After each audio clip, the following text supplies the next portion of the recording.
부활의 주님을 만난 사람이라는 말씀의 제목으로 오늘 또 은혜를 나누도록 하겠습니다.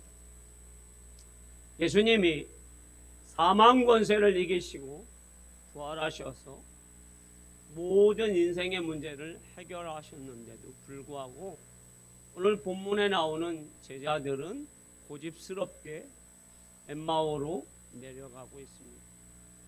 이 두 제자는 예수님의 부활의 소식을 듣지 못한 것이 아닙니다. 여인들이 예수님의 무덤에 가서 예수님의 부활하신 것을 목격했다라는 소식도 들었습니다. 심지어 예수님의 제자 베드로와 요한이 예수님의 빈 무덤인 것을 증거한 것을 또 그 사실을 들었습니다. 그럼에도 불구하고 이 두 제자는 고집스럽게 예루살렘에서 엠마오로 내려가고 있습니다. 이 두 제자는 낙심하고 절망하고 그리고 근심되어서 지금 내려가고 있습니다. 왜 두 제자들은 부활의 소식을 들었음에도 불구하고 고집스럽게 예루살렘을 떠나 엠마오로 내려가고 있습니까? 사람이 너무 절망하면, 낙심이 되면 다른 사람의 이야기가 귀로도 마음으로도 들리지 않는다라는 것입니다.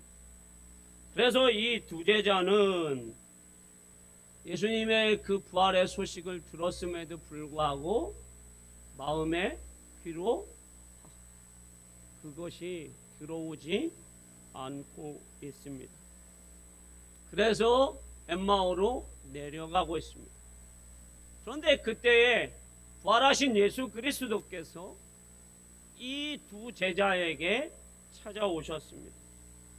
그런데 제자들은 그 부활하신 예수님이 자신들과 동행함에도 불구하고 알아보지 못합니다. 나중에 예수님께서 말씀을 풀어주시고 그리고 그들의 마음이 뜨거워지자 예수님을 알아보게 됩니다.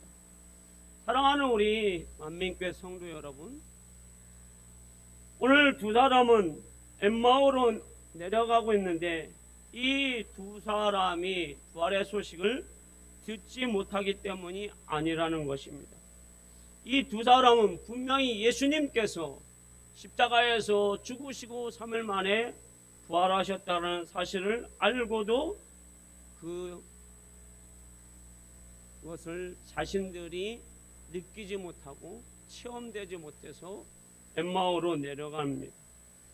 그들은 그 사실을 확인한 후에 또 충분히 엠마오로 내려가도 늦지는 않을 건데 왜 이렇게 되었을까요? 그들의 모든 초점이 뭐에 맞춰져 있을까요? 예수님이 죽으셨다는 거에 초점이 맞춰졌습니다. 우리가 믿는 예수 그리스도는 우리를 위해서 죽으셨고 3일 만에 부활하신 줄 믿습니다. 우리 주님은 죽으신 것으로 그친 것이 아닙니다. 3일 만에 부활하셔서 우리에게 부활의 산소망을 주셨습니다. 죽은 것에 초점을 맞춰지면 우리도 낙심되고 절망하고 그리고 엠마오로 내려가는 신앙이 될 수밖에 없습니다. 그러나 우리에게 산소망을 주시고 사망 권세를 이기시고 저 천국의 소망을 주신 그 주님을 바라보면 우리가 날마다 예루살렘으로 올라가는 신앙이 될 줄 믿습니다. 이 제자들은 그런데 예수님의 죽으심에 초점을 맞춰지니까 예수님의 부활했다라는 소식을 들었음에도 불구하고 예수님께서 이 땅에 오셨고 그 예수님이 이스라엘 백성들을 그리고 인류를 구원하실 메시아이심을 믿었는데도 불구하고 어떻게 합니까? 죽으셨다는 거에 그 믿음의 초점이 신앙이 거기에 머물러 있으니 그들은 예수님께서 이제 이스라엘을 회복하지 못하시는가 보다. 인류를 구원하시지 못하는가 보다. 그곳으로 그들의 믿음이 넘어가고 만 겁니다. 그래서 예수님에 대한 큰 실망을 가지게 되었고, 그리고 예수님에 대한 그 실망으로 인하여서 예수님의 소문에 대한, 예수님의 기쁜 부활의 소식에 대한 것이 마음으로도 귀로도 들어오지 못하고 있는 것입니다. 그런데 우리가 오늘 본문을 통해서 또 예수님의 부활의 소식을 들으면서 우리가 한번 깨달아야 할 것이 이거입니다. 뭘까 여러분? 바로 죄의 심각성이라는 것. 사람들은 예수님이 죽으시고 그리고 왜 죽으셔야 됐는가, 그거에 대해서 깊이 생각하지 않습니다. 그런데 우리는 그거를 깊이 생각해야 될 줄 믿습니다. 예수님이 이 땅에 오신 것은 영광을 받으시기 위함도 아니고 사람들에게 높임 받으심도 아닙니다. 예수님이 이 땅에 오신 것은 우리를 위해서 우리의 죄와 사망의 문제와 죽음의 문제를 해결을 하시기 위해서 이 땅에 오신 줄 믿습니다. 그러므로 우리는 죄의 심각성을 깨달아야 합니다. 그저 예수님이 죽으시고 3일 만에 부활하셨어요. 우리에게 산소망을 주셨어요. 이거로 끝나면 안 됩니다. 예수님께서 오신 것은 나의 죄, 사망으로 영원히 멸망받을 수밖에 없는 나의 영혼과 나의 육체와 나의 삶의 문제를 예수님이 해결하려고 이 땅에 예수님이 오셨다. 그리고 예수님이 죽으셨고 예수님이 3일 만에 부활하셨고 그리고 구원의 선물과 평강의 선물을 주러 오셨다라는 것을 믿으시길 바랍니다. 그런데 사람들은 또 오늘 본문에 나오는 제자들은 죽음의 초점에 맞추다 보니까 그의 믿음이 소극적이게 되었고 그리고 심지어 예수님을 떠나서 엠마오로 내려가는 그러한 삶이 된 것입니다. 그런데 이때에도 예수님께서는 그 제자들에게 어떻게 하셨습니까? 15절과 16절에 보면 이렇게 하셨습니다. 한번 볼까요? 읽습니다. 시작. 공유할 때 예수께서 가까이 이르러 그들과 동행하시니 그들의 눈이 가리워져서 그인 줄 알아보지 못하거늘. 아멘. 예수님은 실망과 낙심과 큰 절망 속에서 빠져서 예루살렘에서 엠마오로 내려가는 그 제자들에게 찾아오셨습니다. 그리고 그들과 함께 동행하십니다. 얼마나 좋으신 분이십니까? 얼마나 인자하신 분입니까? 예수님의 사랑이 여러분 느껴지지 않습니까? 그 예수님께서 수없이 인자가 이 땅에 와서 인자가 십자가에서 죽고 3일 만에 부활하실 것을 누누이 수십 번 예수님이 제자들에게 사람들에게 말씀하셨어요. 그런데 그것을 믿지 못하고 그 부활하셨다는 소식을 들었음에도 불구하고 믿어지지 않아서 엠마오로 내려가는 그 두 제자에게 함께 하시는 예수님, 동행하시는 예수님, 그들의 이야기를 경청하시는 예수님의 모습을 우리가 볼 수 있습니다. 그것은 예수님이 그 제자들을, 예수님의 사람들을 끝까지 사랑하시는 예수님의 모습을 볼 수 있습니다. 그리고 예수님께서는 그들의 이야기를 다 들으시고 그들에게 질문을 하십니다. 무슨 질문을 합니까? 17절 말씀을 한번 보겠습니다. 같이 한번 읽어봅니다. 시작. 예수께서 이르시되 너희가 길 가면서 서로 주고받고 하는 이야기가 무엇이냐 하시니 두 사람이 슬픈 빛을 띠고 머물러 서더라. 아멘. 이들이 얼마나 여러분 낙심되었는지를 우리가 볼 수 있습니다. 자, 사람이 근심되거나 염려되거나 또 큰 실망을 하면 얼굴빛에 나타나죠. 그런데 이 두 제자는 얼마나 낙심이 되었는지 얼굴빛이 벌써 근심빛으로 변화하여졌다라고 성경은 우리에게 말씀해 주고 있습니다. 두 제자는 얼마나 괴로웠는지, 그리고 그래서 예루살렘에서 엠마오로 지금 내려가고 있습니다. 내려가는 모습이 절망의 모습입니다. 희망이라고는 찾아볼 수 없습니다. 소망도 없습니다. 지금 주님은 부활하셔서 그들 곁에서 함께 하시고 그들에게 은혜를 주시고자 하고 계시는데 여전히 그들은 슬픔빛을 띠고 있습니다. 사랑하는 우리 성도 여러분, 부활하신 주님은 우리가 늘 승리하며 기뻐하며 개선가를 부를 때만 우리와 함께 하시는 것이 아닙니다. 우리 주님은 우리가 때로는 실패하고 낙심하고 근심하고 걱정하고 좌절하고 있을 때에도 주님은 우리에게 찾아오십니다. 그리고 우리의 이야기를 경청해 주십니다. 우리의 소망을 이루어 주십니다. 그러니 여러분, 그 주님이 찾아오셔서 동행하실 때에 우리의 눈이 밝아져서 주님이 나와 함께 하시는구나, 주님께서 나와 동행하시는구나를 여러분들이 깨닫고 체험하여서 여러분들의 삶이 풍성해지기를, 기뻐하는 삶이 되기를 예수 그리스도의 이름으로 축원합니다. 두 제자가 아무리 여러분 고민을 해도 이 문제는 여러분 해결되지 않아요. 우리가 인생을 살면서 큰 고민이 생길 때, 걱정이 생길 때, 염려가 생길 때 사람들은 얼굴빛이 변합니다. 그리고 잠을 못 잡니다. 그런데 여러분, 그런다고 해결이 되지 않습니다. 그러니 푹 주무십시오. 맛있는 거 잡수십시오. 그리고 오늘 말씀을 여러분들이 한번 여러분들 평생에 예수님 오실 때까지 깊이 말씀을 새겨 놓으시길 소망합니다. 어떻게 해결하였을까요? 부활하신 주님께서 낙심과 절망한 그 두 제자에게 오셔서 삶의 문제와 그리고 믿음의 문제와 구원의 문제를 이렇게 해결하여 주십니다.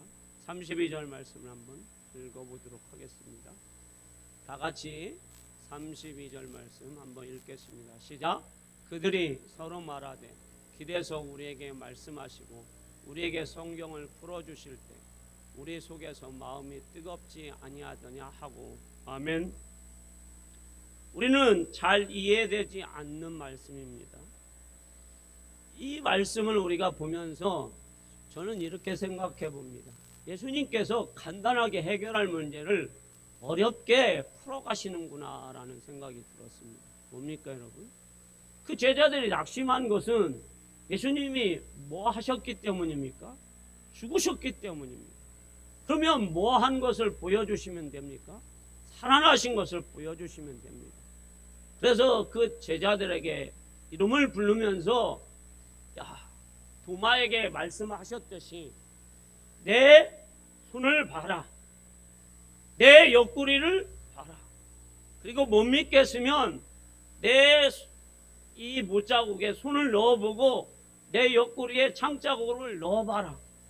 내가 죽은 자인지 다시 부활하신 예수 그리스도인지 부활하면 끝나게 될 것입니다. 그런데 예수님은 그 두 제자에게 전혀 그렇게 하지 않습니다. 예수님은 모세에게 또 많은 선지자에게 예수님에 관하여서 설교를 해주십니다. 말씀을 풀어주십니다. 왜 그렇습니까? 너희들이 이러한 신비한 체험으로 인생의 문제를 해결할 것이 아니라는 것입니다. 우리의 삶의 문제와 구원의 문제와 그리고 근심 걱정이 해결되려면 우리 예수님께서 우리에게 주신 말씀, 그 말씀이 우리 심령 속에 들어갈 때에 낙심되고 절망되었던 그 영혼이 말씀으로 뜨거워진다라는 것을 오늘 예수님은 제자들에게 가르쳐 주시는 겁니다. 우리에게도 가르쳐 주시는 줄 믿습니다. 우리는 이것을 보여주신 예수님을 보면서 디모데후서 3장 16절에서 17절 말씀이 우리에게 다가옵니다. 같이 한번 읽어봅니다. 시작. 모든 성경은 하나님의 감동으로 된 것으로 교훈과 책망과 바르게 함과 의로 교육하기에 유익하니 이는 하나님의 사람으로 온전하게 하며 모든 선한 일을 행할 능력을 갖추게 하려 함이라. 아멘. 사랑하는 성도 여러분, 놀라운 것이 믿는 자에게는 하나님의 말씀, 성령으로 감동된 그 하나님의 말씀이 우리 심령 가운데에 들어올 때에 우리가 어떻게 될 것인가를 말씀해 주고 있습니다. 모든 성경은 하나님의 감동으로 된 것으로 교훈도 해 주십니다. 책망도 하십니다. 바르게도 하십니다. 우리를 의롭게 해 주십니다. 그리고 우리를 하나님의 사람으로 온전케. 뭐가 여러분 우리를 온전케 합니까? 신비한 체험을 하세요? 아닙니다, 여러분. 하나님의 말씀이 우리 심령 가운데 들어올 때에 우리를 하나님의 사람으로 온전케 하며 하나님의 선한 일을 행할 능력을 갖추게 한다라고 성경은 말씀해 주고 있습니다. 오늘 제자들은 예수님의 그 모습을 보면서 부활하신 예수님을 보면서도 눈이 가리워졌어. 그리고 예수님의 그 부활의 소식을 더디 믿으면서 그 예수님의 놀라우신 은혜를 경험을 여러분 더디 하게 되는 겁니다. 우리는 그런 삶이 아니라 정말로 예수님의 말씀이 내 심령 가운데 날마다 떨어져서 내가 살아있는 하나님의 군대, 마른 뼈 같은 영혼이 아니라 살아있는 하나님의 군대가 되어서 정말 말씀으로 내 심령이 날마다 뜨거워져서 하나님의 영광을 보시기를 소망합니다. 그럴 때에 여러분 삶이 믿음이 변화가 일어납니다. 오늘 우리가 예수님의 제자들을 볼 때에 처음에는 15절 16절에 보면 예수님의 제자들이 예수님이 옆에 와서 동행하시는데 어떻게 합니까? 제자들의 모습이 예수님에 대한 관심이 1도 없습니다. 예수님이 왔는지 누가 있는지 관심이 하나도 없어요. 그런데 말씀으로 뜨거워졌을 때는 예수님이 더 길을 가려야 할 때에 그들이 예수님을 어떻게 합니까? 강권합니다. 강권이라는 것은 여러분들이 잘 아시죠? 발을 비틀어서라도 같이 어떻게 해요? 가는 겁니다. 제자들의 태도와 제자들의 모습이 벌써 변화가 일어났습니다. 이렇게 말씀이라는 것은 하나님의 사람으로 온전케 되는 겁니다. 우리의 삶이 그저 예수 믿으면서 전도를 하면서 기도를 하면서 우리가 부활하신 예수 그리스도를 믿으면서 우리의 신앙이 그저 왔다 갔다 하는 시계추 같은 믿음이 아니라 정말 살아있는 믿음, 하나님의 사람으로 온전케 되며 하나님의 선한 일을 행할 능력 있는 사람이 되어야 할 줄 믿습니다. 그러기 위해서는 하나님의 말씀, 살아계신 하나님의 말씀, 그 말씀이 우리 영혼에 들어올 때에 놀라운 역사가 일어날 줄 믿습니다. 지금은 우리는 무엇 때문에 부활하신 예수님이 내 곁에 계시는데 우리가 예수님을 못 보고 있을까요? 물론 우리가 지쳐 있기도 합니다. 그러나 우리는 대부분 죄 때문에 또 우리의 믿음이 연약해서 우리가 큰 세상의 근심 걱정이 우리에게 있어서 우리의 마음이 뜨겁지 못하기 때문인 줄 압니다. 그 뜨거움으로 우리가 변화되기를 소망합니다. 그 뜨거움은 우리를 사랑하시는 주님이 우리에게 주신 말씀이 내 안에 들어올 때 나의 마음이 나의 심령이 뜨겁게 될 줄 믿습니다. 성도 여러분, 우리의 마음이 여러분, 우리의 눈이 어두워지고 가리워지는 그러한 믿음은 여러분 어떤 삶을 살 수밖에 없습니까? 주님이 우리를 흙으로 창조하셨지만 우리에게 세상의 소금이라 말씀하셨어요. 소금처럼 살아야지. 맛을 내는. 우리가 인생을 살면서 저 사람은 인생에 참 맛을 내는 인생이다. 빛을 발하는 인생이다. 예수 그리스도의 향기를 내는 사람이다. 교회를 다니면서도 이 죽은 사람과 같은 썩은 냄새를 내는 사람들이 얼마나 세상에 많습니까? 그런데 우리의 마음이 뜨거워지고 우리의 믿음이 뜨거워지고 우리의 눈이 가려워졌던 것이 다 말씀으로 밝아질 때에 우리는 세상에 나가서 빛과 소금의 역할을 능히 감당할 줄 믿습니다. 세상을 변화시키는 사람들, 이 제자들처럼 주님의 복음을 듣고 나서 이들은 여러분 밤인데도 불구하고 다시 엠마오에서 예루살렘으로 갑니다. 10km 이상이 20리 30리가 넘는 이 산길을 이 제자들은 갑니다. 한밤중에. 그리고 제자들, 예수님의 12제자를 만나서 복음으로 다시 확립이 되어서 부활의 산증인이 되어 갑니다. 우리도 마찬가지입니다. 저도 마찬가지입니다.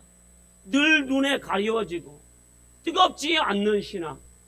그래서 주님 앞에 설 때 부끄러운 인생이 아니라 저와 여러분들의 인생이 날마다 눈이 띄어지고 우리의 믿음이 뜨거워지고 그런데 그것이 말씀으로 뜨거워져서 여러분들의 삶과 제 삶이 변화와 역사가 일어나서 하나님의 영광을 보며 세상에 나갈 때에 하나님의 군대가 되어서 복음을 증거하는 증인의 삶을 사시기를 주님의 이름으로 축원합니다.